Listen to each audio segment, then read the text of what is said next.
तो आप सभी लोगों को प्यार भरा नमस्कार। पुनः स्वागत है आपका हमारे YouTube चैनल पर। और आज की टॉपिक है सौर मंडल में प्रकाश। तो सबसे महत्वपूर्ण बात मैं थोड़ा सा आपको ये बता दूं कि ये टॉपिक किस कदर आपके लिए महत्वपूर्ण होने वाली है। ये मैं आपको बार बार आपसे बताता चला आ रहा हूँ कि मैं आपके लिए प्रयासरत हूँ, एक बेहतर तरीका देने के लिए, एक बेहतर प्रयास मेरे द्वारा आपके लिए किया जा रहा है। जैसा कि आप ये मान के चलें कि प्रकाश संबंधी बहुत से प्रश्न आपके एग्जाम में पूछे जाते हैं, तो मैं एक साथ उन सारे पहलुओं को जोड़ने का काम कर रहा हूँ और ये जोड़ करके एक बार में आपको ये पूरी बात बताने की कोशिश हमारी है कि जिससे आप जब भी कभी प्रकाश संबंधी क्वेश्चन देखें तो आराम से इस वीडियो के माध्यम से आपको हेल्प पहुँच सके, मदद हो सके। जैसे अगर आप सामान्य विज्ञान का प्रकाश टॉपिक अध्ययन कर रहे हैं वो भी इस वीडियो में मिल जाएगा। अगर आप भूगोल में जाकर के सौर मंडल का अध्ययन कर रहे हैं और सूर्य के प्रकाश के बारे में जान रहे हैं वो भी इस वीडियो में मिल जाएगा। अगर आप पर्यावरण के पास जाकर के प्रकाश की दशा और दिशा का अवलोकन कर रहे हैं तो वह भी इस वीडियो में मिल जाएगा। मेरा कहना ये था कि ये प्रकाश जो टॉपिक मैंने तैयार की है ये संपूर्ण प्रकाश का विवरण आपको यहाँ मिलने वाला है। तो आइए शुरुआत करते हैं कि इस प्रकाश टॉपिक को किस तरीके से हमें समझना है। तो सबसे पहली बात, हम जिस प्रकाश की बात कर रहे हैं वह सच में एक ऊर्जा है। प्रकाश एक ऊर्जा है और ये हमारे दृष्टि संवेदना के लिए जिम्मेदार है। जरा समझना इस बात को। और हर वो बात जो व्हाइट बोर्ड पे लिखूंगा, अंकित करूंगा, मौखिक उच्चारण करूंगा, हर बात को आपको जानना चाहिए। प्रकाश एक ऊर्जा है, दृष्टि संवेदना के लिए उत्तरदायी है। तो हर वो बात जाने आप जो जरूरी है। दृष्टि संवेदना के लिए उत्तरदायी होने का मतलब क्या है? अगर प्रकाश ना होता तो आप ये मान के चलें अंधे होते। अंधे होने का मतलब आप इस सृष्टि की कोई भी संरचना देख नहीं पाते, केवल महसूस कर पाते बस। यानी प्रकाश का होना ही हमारे दृष्टि के लिए उत्तरदायित्व है, निर्भर है। प्रकाश ना होता तो ये इन आँखों का कोई बहुत बड़ा मसला नहीं होने वाला था। ये एक बटन की भांति आपके शरीर में लगी होती, बस आप इनको हिला डुला सकते थे, अपनी शोभा बढ़ा सकते थे, बस इससे ज़्यादा कुछ नहीं कर पाते। इन आँखों के बगैर, इन प्रकाश के बगैर, मेरे कहने का मतलब ये आँख भी निष्क्रिय ही थी, ये मान के चलें। तो प्रकाश एक ऊर्जा है, दृश्य संवेदना के लिए उत्तरदायी है। और मैं ये बात करूं कि प्रकाश का सबसे बड़ा स्रोत, ये उत्तर आप जरूर देंगे, हमें पता है। प्रकाश का सबसे बड़ा स्रोत क्या होगा? ये सबको पता है, प्रकाश का सबसे बड़ा स्रोत सूर्य है।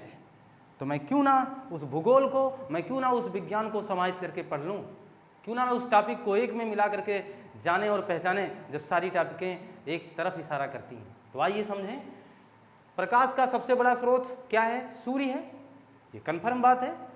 और अगर मैं ये बात करूं कि सूर्य की चर्चा अगर हुई ही है तो थोड़ी बहुत ये जानकारी हासिल करना हमें पड़ेगा सूर्य के बारे में। सूर्य अगर ये बात करें तो हमारी किताबों में उल्लिखित है एक आग का गोला है। सूर्य एक बहुत बड़ा आग का गोला है। आग का गोला होने का मतलब ये हुआ कि इसमें 74% हाइड्रोजन की मात्रा है। सूर्य में 74% हाइड्रोजन है और 24% हीलियम की मात्रा है। बाकी अन्य गैसें हैं, ऑक्सीजन भी है उसमें, ये मान के चलें। तो 74% हाइड्रोजन की मात्रा है, 24% हीलियम की मात्रा है।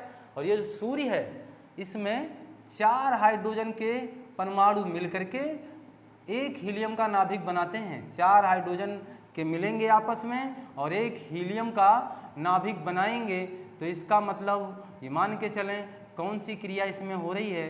तो नाभिकीय संलयन की क्रिया हो रही है। इससे भी संबंधित क्वेश्चन आपके एग्जामिनर महोदय आपसे पूछ चुके हैं कि सूर्य में कौन सी क्रिया होती है, नाभिकीय विखंडन की कि नाभिकीय संलयन की। तो ये सूर्य की बात मैं नहीं कर रहा हूँ, अंतरिक्ष में मौजूद वो समस्त तारों में ये प्रक्रिया होती है, नाभिकीय संलयन की क्रिया होती है, इसलिए वो चमकते हैं, इसलिए वो जलते हैं, ये मान के चलें। तो हमेशा ये काम होता रहता है, 4 हाइड्रोजन के परमाणु मिलकर के एक हीलियम का नाभिक तैयार करेंगे, अर्थात ये नाभिकीय संलयन की प्रक्रिया होगी। हाइड्रोजन बम की जो प्रक्रिया है वो नाभिकीय संलयन पर आधारित है, लेकिन परमाणु बम की प्रक्रिया नाभिकीय विखंडन पर आधारित है। यह भी क्वेश्चन आपके एग्जाम में पूछे जा चुके हैं। तो मैं ये जो मौखिक उच्चारण कर रहा हूँ, जिनका लिखित रूप आपके सामने नहीं रख रहा हूँ, आप प्रयास करें कि उन्हें सुन करके भी कंठस्थ करने की कोशिश करते रहें, क्योंकि हर वो उच्चारित शब्द आपके लिए महत्वपूर्ण होने वाला है। आगे ध्यान दें तो मैं जिस सूर्य की बात कर रहा हूँ, जिससे हमारा जीवन चल रहा है, वो हमसे 15 करोड़ किलोमीटर दूरी पर है। 15 करोड़ किलोमीटर दूरी पर वो सूर्य है। सूर्य की दूरी हमसे 15 करोड़ किलोमीटर है, और जो सूर्य का प्रकाश है वो हम तक पहुंचने के लिए 8.3 मिनट लगता है, या ये कह दें कि 499 सेकेंड का समय लगता है। सूर्य का प्रकाश हम तक पहुंचने के लिए 499 सेकेंड का समय लेता है। और मैं एक महत्वपूर्ण बात आपको शेयर कर दूं, ये बता दूं कि जिस अंतरिक्ष की बात हम करते हैं केवल छोटे से शब्द में और लिख देते हैं अंतरिक्ष, वाकई में उसकी कोई सीमा नहीं है। आज तक किसी वैज्ञानिक ने इस सीमा को मापा नहीं है और ना ही जाना है, और मुझे लगता है आने वाले समय में भी ये असंभव जैसा ही है, ये संभव नहीं है। अब मैं बता दूं आपको, ये जो अंतरिक्ष है ये कई आकाश गंगाओं से मिलकर बना है। समझना जरा, कई आकाश गंगाओं से मिलकर बना है, कई आकाश गंगा, ये ध्यान दें। अंतरिक्ष कई आकाश गंगा से मिलकर बना है, और जो आकाश गंगा है वो कई करोड़ तारों से मिलकर बना है। समझना, कई करोड़ तारों से मिलकर बना है। वो आप समझ गए होंगे, क्योंकि सूर्य भी एक तारा है। सूर्य भी एक तारा ही तो है। अब समझें, सूर्य एक तारा है, इतने बड़े आकार में है, इतना ज़्यादा दूरी पर है, ये समझ रहे हैं आप। और ऐसे असंख्य तारे मिलकर के क्या बनाते हैं, एक आकाश गंगा बनाते हैं।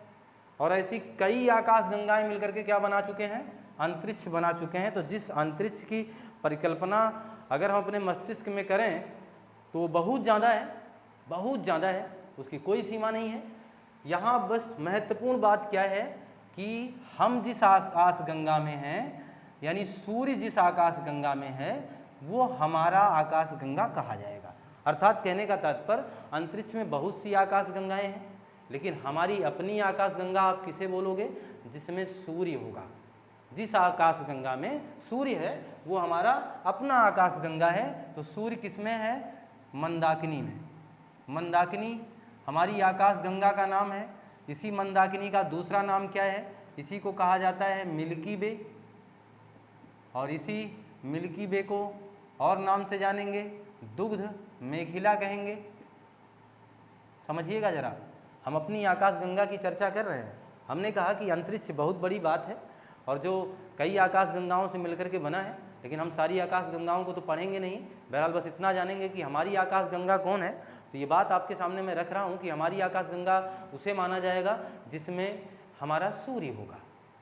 तो सूर्य जिस आकाश गंगा में है उसका नाम मंदाकिनी है, उसका नाम मिल्की वे है, उसका नाम दुग्ध मेखिला है, उसका नाम क्षीर मार्ग है, उसका नाम क्षीर मार्ग है। ये पौराणिक कथाओं से ये बात सिद्ध होती है। आप कई जगह आप अपनी आकाश गंगा का चित्र देख सकते हैं, आप गूगल पर सर्च करके इस बात को जान सकते हैं कि ये कैसा है।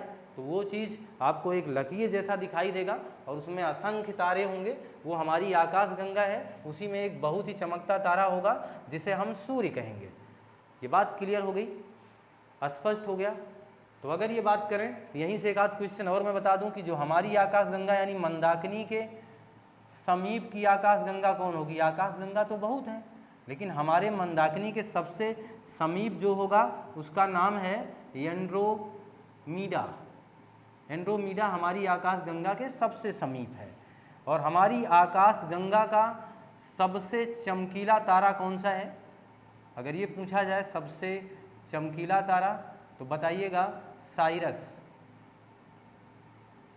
हमारी आकाश गंगा के सबसे समीप अगर पूछा जाए, समीप का तारा कौन होगा, तो बता दीजिएगा प्राक्सिमा सेंचुरी, ये चीज। तो ये बात क्लियर हो गई कि हमारी जो आकाशगंगा है, जिसे हम मंदाकिनी बोल रहे हैं, जिसे हम मिल्की वे कह रहे हैं, जिसे हम दुग्ध मेखला कह रहे हैं, जिसे हम क्षीर मार्ग कह रहे हैं, ये सारा मसला हमारी आकाशगंगा को लेकर के है, क्योंकि वहाँ हमारा सूर्य है। और वहाँ का सबसे चमकीला तारा अगर पूछा जाए तो साइरस बताइएगा, और सबसे समीप का अगर कोई मंदाकिनी पूछ ले, कोई दूसरी आकाशगंगा पूछ ले तो आप एंड्रोमीडा बताइएगा, और सबसे समीप का अगर कोई तारा आपसे पूछे तो आप प्राक्सिमा सेंचुरी बताइएगा। ये तो महत्वपूर्ण पहलू, मैं इस पर चर्चा कर रहा हूँ कि अपने सूर्य की बात कर रहा हूँ, वो हमारा सूर्य कहाँ है, क्योंकि हम लाइट की बात कर रहे हैं, हम प्रकाश की बात कर रहे हैं, तो थोड़ा सा हम अपना आधार बनाने का जरूर प्रयास करेंगे। ये बात मान के चलें तो ये क्लियर है कि हम जिस सूर्य की बात कर रहे हैं वो कहाँ व्यवस्थित है, वो किस नाम से जाना जाएगा, वो एरिया क्या कहा जाता है, ये बात आपके सामने मैंने रख दिया है। तो 74% हाइड्रोजन, 24% हीलियम की बात हमने की। 15 करोड़ किलोमीटर दूरी पर 499 सेकंड में सूर्य का प्रकाश धरातल पर पहुंचेगा। किस आकाशगंगा में है, मंदाकिनी में, मिल्की वे, दुग्ध मेखला, क्षीर मार्ग जिसे कहा जाता है, वो हमारी अपनी आकाशगंगा है। ये बात हमने आपसे बोला है। अब जरा समझें कि मैं क्या बताना चाहता हूँ आपसे, इस बात को मैं मिटा दे रहा हूँ अब। और अब समझिएगा जरा कि 499 सेकंड में तो सूर्य का प्रकाश धरातल पर आता ही आता है। सूर्य भी एक गोला है, क्या ये कल्पना मात्र है? ये मान के चलें, क्या सूर्य भी परिक्रमा करता होगा? क्या सूर्य भी अपने अक्ष पर घूमता होगा? जी हाँ, बिल्कुल, सूर्य भी परिक्रमा करता है। सूर्य एक परिक्रमा करने में, सूर्य का परिक्रमण काल मैं लिख रहा हूँ, ये सूर्य का परिक्रमण काल कितना है? 25 करोड़ वर्ष। और सूर्य किसकी परिक्रमा करता है, ये बात बताइएगा आप। सूर्य अपनी मंदाकिनी का परिक्रमा कर रहा है, अपनी दुग्ध मेखला का क्या कर रहा है? परिक्रमा कर रहा है। सूर्य 25 करोड़ वर्ष लगता है परिक्रमा करने में, और इसी को हम लोग कहते हैं ब्रह्मांड वर्ष। तो कभी भी आपसे पूछ ले कि एक ब्रह्मांड वर्ष में कितना समय होता है, तो आप निसंकोच जवाब दीजिएगा 25 करोड़। सौर वर्ष का मतलब होता है जो पृथ्वी सूर्य की परिक्रमा करती है 365 सही 1/4 दिन में, वो सौर वर्ष का मसला है। और ये ब्रह्मांड वर्ष का मसला है कि 25 करोड़ वर्ष में सूर्य परिक्रमा करता है, जिसे हम ब्रह्मांड वर्ष कहते हैं, तथा इसे ही हम निहारिका भी वर्ष कहते हैं। निहारिका वर्ष भी इसे ही कहा जाता है, इस बात को ध्यान दें। तो कभी भी पूछ ले कि निहारिका वर्ष किसे कहेंगे, तो आप हमेशा बताइएगा ब्रह्मांड वर्ष को ही निहारिका वर्ष कहते हैं। ब्रह्मांड वर्ष किसे कहा जाता है कि सूर्य द्वारा आकाशगंगा का एक चक्कर लगाने में लगा हुआ समय ही ब्रह्मांड वर्ष के नाम से जाना जाता है। ये बात क्लियर होगी ना आप?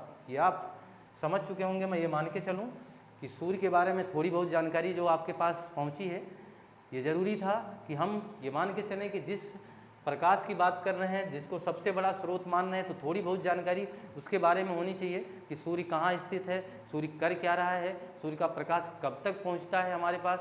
ये सारी बातें हम लोग जान चुके हैं। तो अब मान के चलें, आगे बढ़ें। और अब देखिएगा ज़रा कि अगर मैं ये बात करूँ कि हम जिस प्रकाश की बात कर रहे हैं, जिसे हमने ऊर्जा का नाम दिया है, जिसे हमने ऊर्जा बोला है, ये बात ध्यान दें, प्रकाश एक प्रकार का ऊर्जा है और प्रकाश का सबसे बड़ा स्रोत सूर्य है। ये बात बता दिया हमने। आगे देखिए, कहना क्या चाहता हूँ, प्रकाश तरंगों के रूप में चलता है। ये बात देखिए, प्रकाश तरंगों के रूप में चलता है। फिर आइंस्टीन महोदय जी ने कहा कि प्रकाश छोटे छोटे बंडलों के रूप में चलता है। इसे बंडल कहा, छोटे छोटे बंडलों के रूप में चलता है, जिसे एक और नाम से जाना जाता है। ये चीज़ देखिए, मैं लिख भी दे रहा हूँ, आप इस चीज़ को बहुत ध्यान से सुनने का प्रयास करें। ये सारे प्रश्न आपके एग्जाम में पूछे जा चुके हैं। प्रकाश तरंगों के रूप में चलता है। आइंस्टीन महोदय जी ने कहा प्रकाश बंडलों के रूप में चलता है। तो प्रकाश की एक प्रकार से कौन सी प्रवृत्ति हमारे सामने आ गई? दोहरी प्रवृत्ति, यानी दोहरा आचरण। प्रकाश की प्रवृत्ति कैसी है? दोहरी है। प्रकाश की जो प्रवृत्ति है वो कैसी है? दोहरी है। दोहरी प्रवृत्ति का मतलब दोहरा आचरण है। एक तो तरंगों के रूप में भी चलता है और एक तो बंडलों के रूप में भी चलता है। ये बात क्लियर है। और अगर मैं ये कहूँ, आइंस्टीन का नाम अगर हमने लिया ही लिया है, तो ये बता दूं कि प्रकाश का विद्युत प्रभाव सिद्धांत, प्रकाश का विद्युत प्रभाव सिद्धांत किसने दिया? अगर ये क्वेश्चन पूछा जाए प्रकाश का विद्युत प्रभाव सिद्धांत किसने दिया, तो आप जवाब दीजिएगा आइंस्टीन जी ने प्रकाश का विद्युत प्रभाव बताया, जिसे आप फोटो इलेक्ट्रिक इफेक्ट कहते हैं। ये सिद्धांत किसका है? आइंस्टीन का है। और अगर मैं आपसे क्वेश्चन करूं कि आइंस्टीन जी को नोबेल पुरस्कार किसके लिए दिया गया था? E बराबर mc² के लिए कि प्रकाश का विद्युत प्रभाव सिद्धांत के लिए, तो किसके लिए दिया गया था? तो ज़्यादातर लोग E बराबर mc² भी टिक कर सकते हैं, लेकिन आपको ऐसा नहीं करना, ये ध्यान देना। आप करिएगा प्रकाश का विद्युत प्रभाव सिद्धांत के कारण ही आइंस्टीन को क्या दिया गया? नोबेल पुरस्कार से सम्मानित किया गया। क्या आप समझ पाए कि प्रकाश का विद्युत प्रभाव सिद्धांत क्या है? आइंस्टीन महोदय जी ने जाते जाते वो काम कर दिया जिससे आपको भविष्य की ऊर्जा बता गए वो, और उन्हें कह दिया कि अगर ईंधन की समाप्ति होगी तो आप सूर्य के प्रकाश से भी ऊर्जा बना सकते हैं, उत्पन्न कर सकते हैं, जिस तरीके से आप सोलर पैनल का इस्तेमाल कर रहे हैं। ये चीज़ें आइंस्टीन महोदय जी ने हमें दी, उन्होंने बताया, तो इतना बड़ा काम किया उन्होंने कि भविष्य का ऊर्जा वो दे के चले गए। तो इसलिए उन्हें क्या दिया गया? नोबेल पुरस्कार दिया गया। प्रकाश के विद्युत प्रभाव सिद्धांत के लिए उन्हें नोबेल पुरस्कार दिया गया। ये बात बताने वाला या बोलने वाले व्यक्ति थे आइंस्टीन। आगे बात समझें, प्रकाश 7 रंगों का बना हुआ है। ये बात आपको पता है? प्रकाश में कितने रंग हैं? 7 रंग हैं। किसने बोला? ये हम नहीं बोल रहे हैं। प्रकाश 7 रंगों का है, ये बात बोला किसने? न्यूटन ने। जरा समझना। अब एक बार आपको थोड़ा सा आश्चर्य होगा कि न्यूटन कहाँ कहाँ हैं। ये मान के चलें न्यूटन हर वो जगह है जहाँ आप सोच नहीं सकते।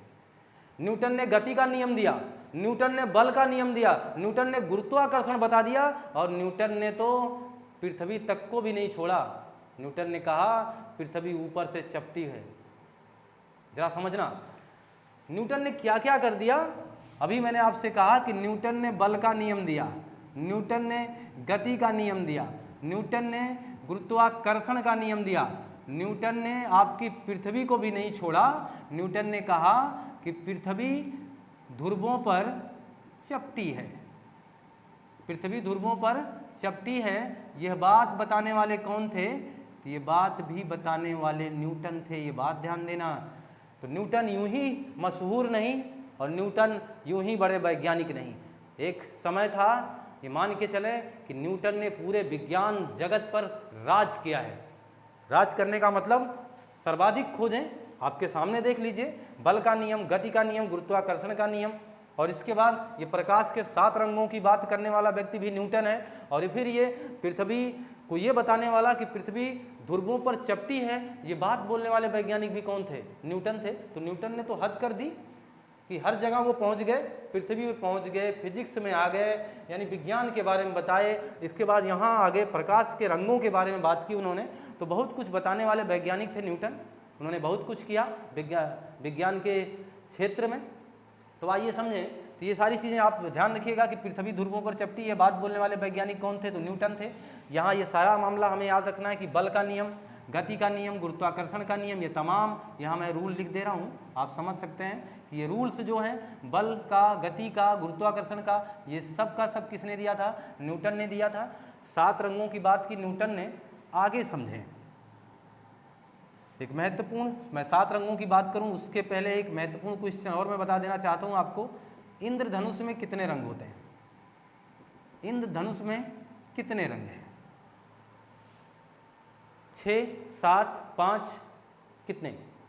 तो इंद्रधनुष में भी 7 ही रंग होंगे क्योंकि वो प्रकाश के ही तो रंग हैं। तो इंद्रधनुष में भी रंगों की संख्या 7 होगी। और ये बात भी बताने वाला कौन था? फिर से नाम किसका? न्यूटन का। अगर ये मैं कहूं कि प्रकाश के 7 रंग बताया किसने, तो न्यूटन ने। इंद्रधनुष के रंगों को बताने वाला कौन था? तो भी आपका जवाब होना चाहिए न्यूटन ने। तो इंद्रधनुष में रंग हैं, वो न्यूटन ने बताए। 7 रंगों की बात की भी न्यूटन ने की। आगे समझें कि जो 7 रंग हैं वहाँ से क्या क्या क्वेश्चन बन सकते हैं, मैं उस पर चर्चा करूँ।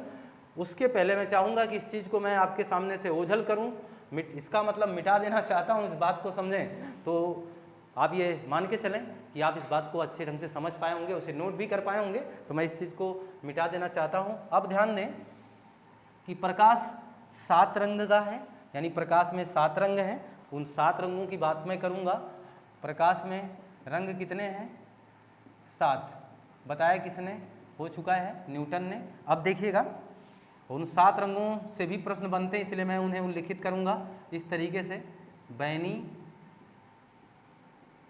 आ, और ये पी, ये ना, और ये ला।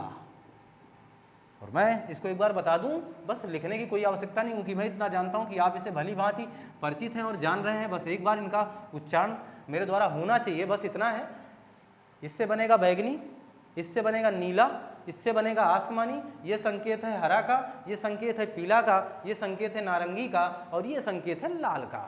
ये बात क्लियर है? तो 7 रंग आपके सामने हैं, आप काउंट कर सकते हैं, बैगनी, नीला, आसमानी, हरा, पीला, नारंगी और लाल। ये 7 रंग हैं। प्रकाश के 7 रंगों का अगर कभी भी आपसे सही क्रम पूछा जाए तो बने रहिएगा हमारे साथ इसी उत्तर के साथ। पहला रंग किसे माना जाता है? इसको, दूसरा इसे, तीसरा इसे, चौथा इसे, पांचवा इसे, छठवां इसे और सातवां इसे। अच्छा एक बात बताना जरा, अगर मैं इस तरीके से लिख दूं कि हरा, पीला, नीला और नारंगी, और आपसे पूछूं प्रकाश के रंगों के क्रम में कौन पहले स्थान पर आएगा? दिए गए विकल्प में प्रकाश के रंगों के क्रम में कौन सा रंग पहला पोजीशन पाएगा? कौन सा रंग? ये बताना, कौन सा रंग पहले स्थान पर आएगा? इस बात को ध्यान दें, ये बात बताएं। तो आप जरा ध्यान दें, हरा, पीला, नीला, नारंगी लिखा हुआ है, तो कौन पहले आएगा? मेरे हिसाब से बैगनी तो है नहीं, आगे बढ़िए, क्या है? नीला। नीला तो विकल्प में है, इसका मतलब पोजीशन कौन बनाएगा पहला? ये। तो मेरा कहना ये था कि बैगनी ना मिले तो इनका नंबर 1 होगा, ये ना मिले तो ये पोजीशन अपना चेंज करते रहेंगे। तो प्रकाश के जो 7 रंगों का क्रम है ये आपके सामने उल्लिखित है। आप इस तरीके से आप इसके 7 रंगों का क्रम आसानी से बता पाएंगे। मेरा मानना है कि आप, अगर आपसे कभी भी इस तरीके का प्रश्न बना लिया जाए, जैसे मैंने ये उल्लिखित किया हरा, पीला, नीला, नारंगी करके, और पूछे कि कौन सा रंग प्रकाश के रंगों के क्रम में पहले रखा जाएगा, तो ये मान के चलें तो आप यहाँ से चलना शुरू करें। बैगनी विकल्प में नहीं है तो आगे बढ़ें, नीला है विकल्प में, इसलिए मैंने पहली वरीयता किसे दे दी? नीला को दे दिया। और अब प्रकाश के रंगों से संबंधित जो प्रश्न पूछे जाते हैं वो मान के चलें। उसके पहले मैं आपसे ये बात करूं कि बैगनी के परे भी कुछ है, लाल के नीचे भी कुछ है। क्या ये 7 ही रंगों के बाद क्या किरणों का सिलसिला खत्म हो जाएगा? क्या तरंगों का काम समाप्त हो जाएगा? जी बिल्कुल नहीं। अब ये मान के चलें कि बैगनी के परे भी कुछ है, और बैगनी के परे क्या है? पराबैगनी है। ये चीज़ याद रखिएगा तो आराम से आप याद भी रख पाएंगे। बैगनी के परे पराबैगनी है, और लाल के बाद वो लाल के नीचे अवरक्त किरण है। किरणें और भी हैं, मैं उन पर भी चर्चा करूंगा। फिलहाल अभी जो मेरे लिए ज़्यादा महत्वपूर्ण है मैं उस पर बात कर रहा हूँ। तो बैगनी, नीला, आसमानी, हरा, पीला, नारंगी, लाल, और ये जो अवरक्त लिखा ये लाल के बाद की है। और बैगनी जो पराबैगनी, बैगनी के पहले की किरण जो है वो पराबैगनी है। पराबैगनी के पहले, उसके पहले एक्सरे आएगी। एक्सरा, जो एक्सरे करने में जो किरण प्रयोग में लाई जाती है, चिकित्सा में इसका बड़ा योगदान आप ये जान ही रहे हैं। पराबैगनी, एक्सरे, और एक किरण है गामा। तो ये ध्यान देना, गामा रेज। गामा रेज यहाँ है ऊपर, यहाँ से क्रम आप उल्टा करें कि बैगनी के पहले पराबैगनी, पराबैगनी के पहले एक्सरेज, एक्सरेज के पहले गामा। ये समझ पाए होंगे आप। और अब अगर हम बात करें कि लाल के बाद ये हमने लिखा है अवरक्त, और अवरक्त के बाद आएगी माइक्रोवेव, यानी उससे छोटी रेंज की है ये माइक्रोवेव, और माइक्रोवेव के बाद आ जाएगी रेडियो तरंग। ये चीज़ समझ लें आप। तो अभी इन तरंगों का भी सिलसिला है, यहाँ से भी प्रश्न आपके एग्जाम में बनाए गए हैं, कई बार पूछे गए हैं। और आप एक अच्छे कंपटीशन एग्जाम की तैयारी कर रहे हैं तो बेहतर है कि आप इन सारी चीज़ों का एक अच्छा अवलोकन अपने साथ समाहित करें। तो मैं मान के चलूँ कि क्या क्या प्रश्न बनता है, ज़रा ध्यान दीजिएगा। तो ये याद करना भी बिल्कुल आसान है। आज के बाद मुझे लगता है फिर आपको इसे याद करने की आवश्यकता नहीं पड़ेगी, क्योंकि मैं जो बताने वाला हूँ ये बिल्कुल एक के साथ आप 4 क्वेश्चन ले जाएंगे। जैसे कहने का तात्पर्य हमारा ये है कि अगर मैं ये कहूँ कि लाल रंग का तरंग दैर्ध्य सबसे ज़्यादा है, तरंग दैर्ध्य सबसे ज़्यादा है, लाल रंग का तरंग दैर्ध्य सबसे ज़्यादा है।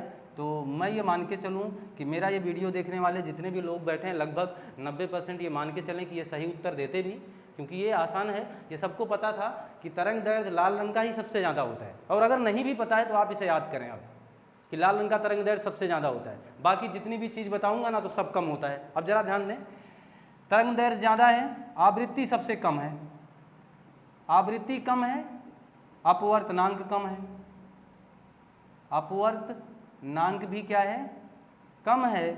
और अगर बात करें परिकीड़न की तो परिकीड़न भी सबसे कम होता है।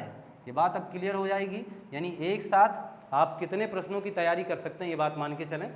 तो मैंने कहा कि आपको याद बस कितना करना है कि लाल रंग का तरंग दैर्ध्य सबसे ज़्यादा होता है। इसका मसला ये है कि अगर लाल रंग का तरंग दैर्ध्य सबसे ज़्यादा होगा तो नारंगी का उससे कम, पीला का उससे कम, हरा का उससे कम, आसमानी का उससे कम, नीला का उससे कम और बैंगनी का तरंग दैर्ध्य सबसे कम पर आएगा कि नहीं आएगा? आएगा ना। तो ये क्रम है, ये सीक्वेंस है, आप इसे समझें। दूसरी बात, अगर मैं कहूँ कि लाल रंग की आवृत्ति कम है, अपवर्तनांक कम है और परिकीड़न भी सबसे कम है, तो आप इसी क्रमबद्ध तरीके से जैसे जैसे आप पीछे की तरफ आएंगे ये फार्मूला, वो उत्तर, वो प्रक्रिया आपके सामने नजर आती चली जाएगी। तो ये सबके साथ करना है। तो मैं मान के चलूँ ये चीज़ आप याद कर पाए होंगे, तरंग दैर्ध्य सबसे ज़्यादा, बाकी देखिए 3 चीज़ें सबसे कम है। ठीक अपोजिट इसका अगर हम बैंगनी के पास आ जाएं तो यही अपोजिट होगा कि तरंग दैर्ध्य सबसे कम होगा, तरंग दैर्ध्य सबसे कम होगा, बाकी तीनों चीज़ें। आवृत्ति क्या होगी? ज़्यादा। आवृत्ति ज़्यादा होने का मतलब ये है कि इस तरंग की ऊर्जा ज़्यादा होगी, ये ध्यान देना। तो हो सकता है आपका एग्जामिनर ऐसे ही बात कर ले कि कौन सी तरंग में ज़्यादा गर्माहट होगी, ज़्यादा गर्म होगी, ऊर्जा किस में ज़्यादा होगी। तो आप इधर से सीक्वेंस समझिएगा, इधर आ जाइएगा आप। आवृत्ति ज़्यादा, ऊर्जा ज़्यादा। अब मान के चलें अपवर्तनांक क्या होगा? उधर कम है तो इधर ज़्यादा होगा, अपवर्तनांक ज़्यादा होता है। और परिकीड़न भी क्या होता है? ज़्यादा होगा, परिकीड़न भी ज़्यादा होगा। आप देखिए इससे क्वेश्चन परिकीड़न से कई बार आपके एग्जाम में पूछे जा चुके हैं। सूर्योदय और सूर्यास्त के समय सूर्य का लाल दिखाई देना किस बात के कारण होता है? सूर्योदय और सूर्यास्त के समय सूर्य हमें कैसा दिखाई देता है? लाल। सूर्य का लाल दिखाई देना ये किस बात का घोतक है? परिकीड़न का, परिकीड़न की वजह से होता है। और ऐसे भी समझ लें कि आपको पता है जल उदासीन है, रंगहीन है, लेकिन फिर भी अगर हमें जल नीला दिखाई देता है, आसमान जबकि अंतरिक्ष में जाएंगे तो काला दिखेगा, और वो आसमान भी अगर आपको नीला दिखाई देता है तो सच में ये है नहीं लेकिन फिर भी हमें दिखता है, तो इसका सीधा सीधा मसला है परिकीड़न। तो कभी भी ये प्रश्न पूछा जाए, आसमान का नीला दिखाई देना, समुद्र के जल का हमें नीला दिखाई देना, या सूर्योदय सूर्यास्त के समय सूर्य का लाल दिखाई देना, ये समस्त घटनाएं, ये समस्त क्रियाकलाप किसकी वजह से होते हैं? तो आपका उत्तर होगा परिकीड़न के कारण होते हैं। ये बात आप समझ पाए होंगे, मैं ये विश्वास करता हूँ। तो सारी चीज़ें, ये जो किरणों से संबंधित जो प्रश्न हैं, और भी 2-4 प्रश्न मैं यहाँ आपको बताना चाहूँगा, ये बात क्लियर हो चुकी होगी। आगे समझें, ये जो पराबैंगनी किरणें हैं और ये जो अवरक्त किरणें हैं, इनका मसला क्या है? मैं इस चीज़ को अब आपके सामने से ओझल कर दूँ, मिटा दूँ। तो समझें ज़रा कि अवरक्त किरणें और पराबैंगनी किरणों से संबंधित क्या प्रश्न और बन सकते हैं। ये आयनकारी प्रभाव रखते हैं, आयनकारी प्रभाव। जो पराबैंगनी किरणें हैं या उनके ऊपर की किरणें हैं, ये कैसा प्रभाव रखेंगी? आयनकारी। और जो अवरक्त किरणें हैं ये कैसा प्रभाव रखेंगी? तो इनका प्रभाव होता है उष्मीय। मैं बताना क्या चाह रहा हूँ आपको, बहुत ही महत्वपूर्ण बात बोलने जा रहा हूँ। अगर मैं आपसे कहूँ कि ग्लोबल वार्मिंग, ग्लोबल वार्मिंग का मतलब समझ रहे हैं? वैश्विक तापन का मतलब समझ रहे हैं ना? ग्लोबल वार्मिंग का मतलब इस धरातल का तापमान जो बढ़ता हुआ चला जा रहा है, जिसमें कार्बन डाइऑक्साइड गैस को सबसे यहाँ जिम्मेदार ठहराया जा रहा है, जिसमें जलवाष्प की भी जिम्मेदारी 12% भूमिका जलवाष्प निभा रहा है। ये सारा मसला जो हमारे एग्जाम में बहुत बड़े क्वेश्चन के रूप में बन करके हमसे बार बार पूछा जा रहा है। और ये ग्लोबल वार्मिंग जो हमारे देश के लिए, हमारे देश की नहीं पूरी पृथ्वी के लिए खतरा बना हुआ है, ये बढ़ता हुआ तापमान किसके कारण है? तो ये कारण यह भी है अवरक्त किरणों का धरातल पर आना। ये जो अवरक्त किरणें हैं, अगर ये पृथ्वी पर ज़्यादा समय के लिए ठहर जाएंगी, ज़्यादा समय के लिए रह जाएंगी, तो उसमें प्रभाव करेंगी, अर्थात वातावरण के तापमान को बढ़ाने के लिए उत्तरदायी होंगी। दूसरी बात समझें, पराबैंगनी किरणें अगर धरातल पर आएंगी तो ये आयनकारी प्रभाव छोड़ेंगी। आयन का मतलब आपके शरीर के साथ या जीवों जंतुओं के शारीरिक संरचना के साथ खिलवाड़ कर सकती हैं, अर्थात रासायनिक अपक्रिया कर देंगी ये। इसलिए तो आप पढ़ते भी आए होंगे कि पराबैंगनी किरणों के आने से त्वचा का कैंसर होने का डर लगा है। पता नहीं कुछ किताबों में इस तरीके का भी एक पॉइंट ऑफ व्यू देखने को मिल गया है कभी कभार, लेकिन आप उससे बचें कि पराबैंगनी किरणों से धरती का तापमान बढ़ रहा है। कहीं कहीं लिखा है पराबैंगनी किरणों से, ये चीज़ समझ लें आप, पराबैंगनी किरणों से धरती का तापमान बढ़ रहा है। क्या ये सही है? तापमान बढ़ रहा है, ये कथन सही है या गलत? तो पूर्णतया ये कथन गलत है। क्यों? क्योंकि पराबैंगनी किरणों से, हमने अभी अभी आपसे कहा कि ये आयनकारी प्रभाव रखती हैं, उसमें ये प्रभाव नहीं रखती, तो फिर तापमान कैसे बढ़ाएंगी? संभव नहीं है। पराबैंगनी किरणों से धरती का तापमान नहीं बढ़ेगा। अगली बात अगर हम करें कि पराबैंगनी किरणों से ओजोन परत में ह्रास हो रहा है, ओजोन परत को नुकसान पहुंच रहा है, तो क्या ये बात सही है? जी नहीं, यह भी बात बिल्कुल गलत है। ये भी मान के चलें, क्योंकि पराबैंगनी किरणों से नुकसान ओजोन परत को नहीं हो रहा है। ओजोन परत को अगर नुकसान हो रहा है तो CFC से हो रहा है, क्लोरोफ्लोरोकार्बन से हो रहा है। अगर ओजोन परत आपकी पतली हो जाएगी, वो परत में कहीं छिद्र हो जाएगा, तो पराबैंगनी किरणें धरातल पर सीधा आ जाएंगी। ये हमारे लिए खतरा है। और सीधा आने का मतलब क्या? पराबैंगनी किरणें धरातल पर आती हैं? जी बिल्कुल आती हैं, हाँ, लेकिन सीधा नहीं आ पाती। सीधा जब आने लगेंगी तो त्वचा का कैंसर, ऐसे तमाम बीमारियों को ये जन्म देंगी। ये क्लियर है? समझें जरा। तो ओजोन परत को नुकसान पहुंचाएगी, आयनकारी प्रभाव रखती है, तो संभव नहीं है। ये सारा काम किसका है? इधर वाली किरणों का, यानी रेडियो तरंगों का, माइक्रोवेव का, इन सब का ये घातक परिणाम उनका है। आप पराबैंगनी किरणों को बस इतना समझ लें कि जब ये आएंगी धरातल पर तब ये दिक्कत करेंगे। हाँ, क्या कुछ फ़ायदे हैं? तो फ़ायदे नुकसान की भी बात हम कर लें। फ़ायदा क्या है? पराबैंगनी किरणों का फ़ायदा क्या है?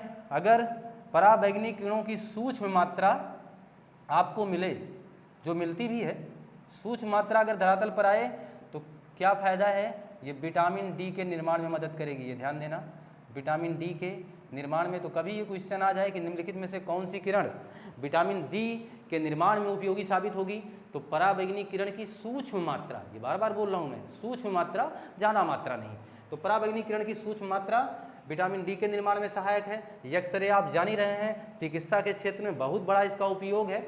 और ये मान के चलें, अगर हम अवरक्त किरणों की बात करें तो ये कायिक चिकित्सा में इसका उपयोग किया जाता है।